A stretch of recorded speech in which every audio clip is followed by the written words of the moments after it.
పంటలకు స్వస్తి పలికి అరటి సాగుతో లాభాలు ఆర్జిస్తున్నాడు పుట్టపర్తి జిల్లాకు చెందిన ఓ రైతు.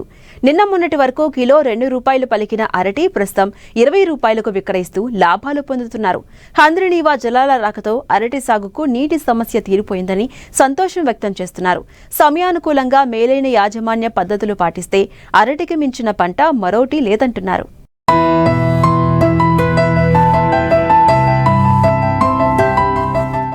మారుతున్న కాలానికి అనుగుణంగా సాగులో కొత్త పద్ధతులను అనుసరిస్తున్నారు ఉమ్మడి అనంతపురం జిల్లా రైతులు. సంప్రదాయ పంటలను పక్కనబెట్టి వాణిజ్య పంటలను సాగు చేస్తూ కరువు సీమలో సిరులు పండిస్తున్నారు. శ్రీ సత్యసాయి జిల్లా పుట్టపర్తి మండలం పెద్దకమ్మవారిపల్లికి చెందిన రైతు వెంకట్రాముడు. ప్రశాంతతకు నిలయమైన పుట్టపర్తికి 6 కిలోమీటర్ల దూరంలో పచ్చటి చెట్లతో ఆహ్లాదంగా ఉన్న ఈ ప్రాంతం ఒకప్పుడు ఎడారిలా కనిపించేది. హంద్రీనీవా జలాల రాకతో ఈ ప్రాంతం సస్యశ్యామలంగా మారింది. నీటి కొరతతో వర్షాకాలపు పంటలను మాత్రమే సాగు చేసే రైతు వెంకట్రాముడు హంద్రీనీవా జలాల రాకతో అరటి సాగు చేపట్టి మంచి లాభాలను గడిస్తున్నారు. ఇప్పటికే మొదటి కోతలో 60 టన్నులు అమ్మిన రైతు ప్రస్తుతం కిలో ₹20 చొప్పున మరో 90 టన్నుల దిగుబడి అమ్ముతున్నారు. సమయానికి అనుగుణంగా సమగ్ర యాజమాన్య పద్ధతులు పాటించినట్లయితే మంచి దిగుబడి వస్తుందని, సాఫ్ట్వేర్ ఉద్యోగితో సమానంగా సొంత ఊరులోనే లాభాలు పొందవచ్చంటున్నారు.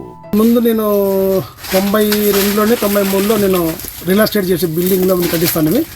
తర్వాత నాకు ఎందుకో కొన్ని 15 ఏళ్ళు చేసిన తర్వాత వద్దనుకొని మనకు వ్యవసాయానికి వచ్చిన 2007లో అటు చెట్లు పెట్టాను. అప్పుడు కూడా మంచి రేట్ వచ్చింది, మంచి దిగుబడి వచ్చింది. తర్వాత అట్లే కంటిన్యూస్గా చేసుకుంటా మళ్ళీ కొన్నాళ్ళు ఈ కర్బూజా పెట్టాను, తర్వాత వాటర్ మిలన్ పెట్టాను. దాంతో కూడా మంచి లాభాలు వచ్చాయి. మళ్ళీ కొద్దిగా టమాటాలు పెట్టాను. మళ్ళీ కంటిన్యూగా మళ్ళీ అరటి చెట్లే పెట్టాను. మళ్ళీ అది అయిపోయిన తర్వాత మళ్ళీ దానిమ్మ పెట్టాను. దానిమ్మ ఎందుకు ఒక పంట బాగా వచ్చింది, ఒక 75,000 వచ్చింది. తర్వాత చుట్టూ వాటర్ ఉండేదాంతో అది చెట్టు కాదని చెప్పి సైంటిస్ట్ చెప్పినట్టు రెండో పంట అంత ప్రాబ్లం వచ్చిందని వద్దనుగా మళ్ళీ అరటే పెట్టిన. 2025 ఏప్రిల్ 30 పెట్టిన. ఈ మొక్కలు వచ్చి జలగాం నుండి తెప్పించిన, మహారాష్ట్ర నుండి. ₹25,000 పడిన చెట్టు. దానికి రేటు కూడా ఇంత ముందు లేదని ఇంత రైతులు చాలా బాధపడతాం. మేము కూడా అట్లా భయపడినాము. కానీ ఆ చంద్రబాబు పుణ్యాన రేట్లన్నీ విదేశాలకన్నీ ఎక్స్పోర్ట్ ఇచ్చాడు కాబట్టి అందరికీ ఆయన పుణ్యాన్ని అందరూ రైతులు మంచి ఫలితం వస్తుంది. ఇంత ముందు రేట్ అంటే అది ఎక్స్పోర్ట్ లేదు కాబట్టి వ్యాపారస్తులు అంతా సింకట్ అవుతారు, ఒకసారి రేటుగా తగ్గించేస్తారంతా. ఇప్పుడు ఎక్స్పోర్ట్ ఉంది కాబట్టి దాని మరగన వీళ్ళంతా రేటు పెంచాల్సి తప్పదు. నేను సింకట్ అయ్యేది లేదు. ఆ ఎక్స్పోర్ట్ దాంతో రైతులందరికీ అంత బాగుంది, మంచి ఫలితం ఉంది, అందరికీ మంచిదే లాభాలు. ఇప్పుడు 65 టన్నులు, నిన్న 63 టన్నులు అమ్మినాము. ఇంకా ఈ రోజు 4 బండ్లు వచ్చినాయి. దాదాపు ఈ పొద్దు ఒక దగ్గర 90 టన్నులు 100 టన్నుల వరకు పోవచ్చు. ఈరోజు అంత వచ్చింది. ఒకటే పెద్ద 30 టన్నులు వేస్తాం అందరూ. దాన్ని బట్టి చూస్తే 90 టన్నులు 100 టన్నులు కావచ్చు ఈరోజు. ఇంకా ఉన్నాయి. హంద్రీనీవా కాలువతో మాకు సస్యశ్యామలంగా నీళ్ళు ఉన్నాయి. నేను చాలా ఇబ్బంది పడాలి మేము. హంద్రీనీవా నీళ్ళతోనే లేకపోతే మాకు నీళ్ళు ఎక్కడ ఉంటాయి? ఇక్కడ ఎన్ని బోర్లు వేసి నీళ్ళన్నీ డ్రై అయిపోయింది. అప్పటికే నీళ్ళు లేవు. మంచి పసలరి వేసి రైతు పంట పెడితే ఎప్పటికీ నష్టపోడు రైతు.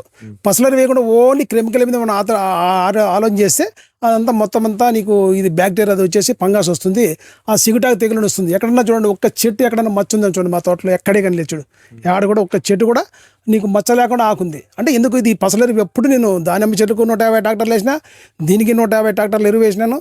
ఎప్పుడు ఎరువు లేదా పంట పెట్టను నేను. రైతుగా నాకు అనుభవం ఉంది కూడా చెప్తుండా. నువ్వు ఎరువు ఎప్పుడైతే ఉత్త ఓన్లీ కెమికల్ మీద పెడితే షుగర్ పేషెంట్ మాదిరి అయిపోతుంది భూమి కూడా. షుగర్ ఎట్టుండాలి, మంచిగా మెత్తగైపోతారో అట్లా ఇది కూడా భూమి అంతా కోల్పోయి సత్తా కోల్పోయి నీకు రాదు దిగుబడి. ఇప్పుడు ఈ పంట కానీ నెక్స్ట్ పంట ఇంకా చాలా దిగుబడి వస్తుంది. రైతులు చాలా మంది నా ఫోన్లు చేస్తుంటారు, అడుగుతాను. నేను చెప్తాను ఉంటాను ప్రతి రైతుకి ఇట్లా చేసుకోండి చెట్లు కానీ ఏదైనా కానీ మంచి చెట్లు తెచ్చుకుంటే, జైన్ కంపెనీ ఇట్లా తెచ్చుకుంటే రైతు చెడిపడు. లేదని లోకల్ కంపెనీ తెచ్చుకుంటాను చెడిపోతారు రైతులు. గుణ రాదు, చాలా ఇబ్బంది పడతారు. చాలా జాగ్రత్త. రైతు పెట్టేవాడు ఫస్ట్ మొక్క చూసుకోవాలా, లేదని చాలా దెబ్బతింటారు. మొక్క దీనికి ఉండే అంతా ఇది జైన్ కంపెనీ వాడు చాలా టెక్నాలజీగా చేసింటాడు. ఇదంతా మొక్క అది ఒకే ఈయన పార మీద ఒక్కసారి ఇంత పంట ఒకేసారి దిగిపోతుంది చూడు. ఒక్కటేసారి పంట వచ్చేది, ఒకేసారి పోతుంది. నువ్వు ఏరే కల్తీ మొక్కలు పెట్టినావు అనుకో, అది ఒకసారి రాదు నీకు. రైతు దాన్ని నమ్ముకొని గుణ కూడా సరిగ్గా రాదు, చెడిపోతారు రైతులు. ఇప్పుడు 350 టన్నులు కావచ్చు అని అట్లా ఐడియా ఉంది మొత్తం లాస్ట్ ఫైనల్. తర్వాత ఈ పంటకాలం వచ్చి ఫస్ట్ పంట వచ్చి ఇప్పుడు అయిపోయింది. ఈ తర్వాత మళ్ళీ ఇంకా 3 పంటలు వస్తుంది కంటిన్యూస్గా. ఒకసారి మొక్క పెడితే 4 పంటలు తీసుకొచ్చి రైతు మా సత్త ఉండే భూములు అయితే లేదా 3 పంటలు తీసుకొచ్చి కంటిన్యూస్గా. అంటే ఈ పంటకు మాత్రం పెట్టుబడి వచ్చింది, నెక్స్ట్ పంట అయినా 2 లక్షలు 3 లక్షల్లో పెట్టుబడితో అయిపోతుంది రైతుకు. చాలా మంచి లాభదాయకమైన పంటే. ఒక కుటుంబం బతకాలంటే ఒక 5 ఎకరాలు కూడా మంచి బతకచ్చు.